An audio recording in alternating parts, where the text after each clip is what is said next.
I made a deal with myself when I started running whitewater in my late 20s and early 30s that by the time I was 40, I wanted to live somewhere that I could paddle every day if I wanted to. And this place fits the bill.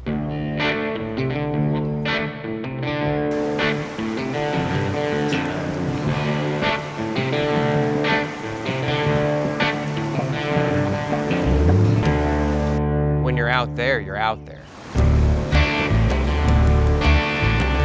You have boulders the size of buses that make up the riverbed. You should come to Irwin and go see the Nolichucky River Gorge. You own it. It is an amazing place. It's a cathedral built by Mother Nature and Almighty God.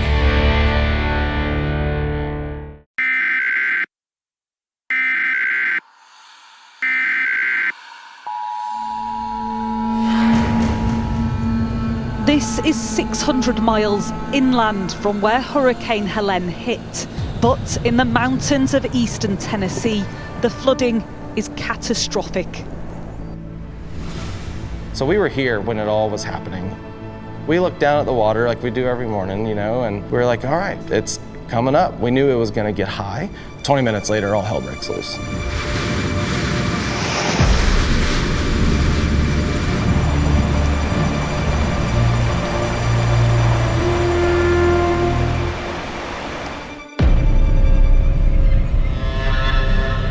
The first 2 weeks were really getting survival supplies to any and every location we could, either in Western North Carolina or East Tennessee.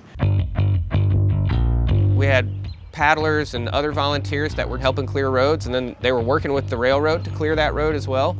But once the railroad got access to their construction site, they were focused on construction.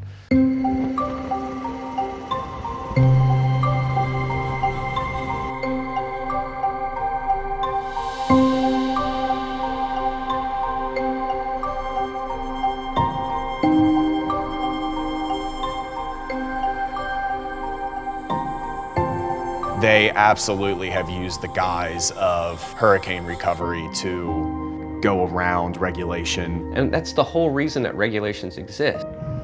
Regulations exist to protect the places and the things that cannot speak up and protect themselves.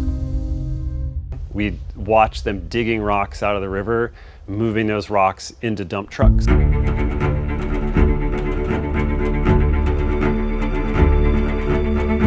If you or I went in there and took stone to build a fire pit, we'd get fined for it. It feels like a big company coming in, taking something from the public, which is the riverbed, something that does not belong to them, and taking it because the rest of us are largely defenseless. They have dug all these cobble bars down to water level, which is pretty low today. This cut that they've made goes around this bend for maybe a half mile. Once you remove these stable gravel bars, the river is going to move in ways that it wants to. We started coming upon the realization that this is not even the appropriate material to build any roadbed or any embankment.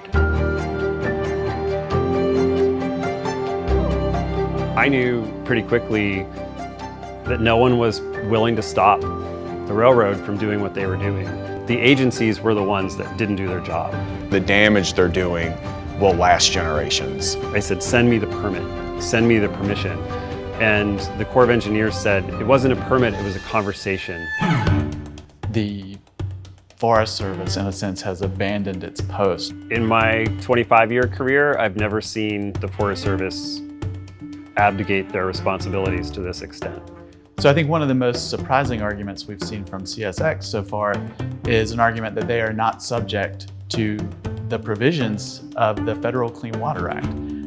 I have to say, I haven't worked a lot with railroad companies, but I have never seen anyone argue that they are just not subject to, one of our bedrock environmental laws like the Clean Water Act.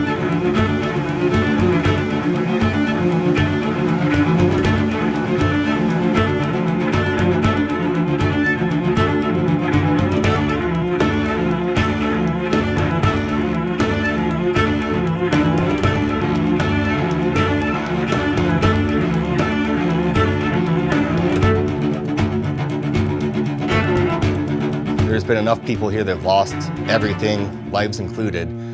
And for a company to be taking steps that by all likelihood could increase the chance of future flooding is just irresponsible. Are we going to rebuild in a way that's just as fast as possible, but maybe makes the consequences of the next flood worse? Or are we just going to take a beat and say, we got to rebuild fast, but we've got to do it in a way that doesn't set us back in the long term?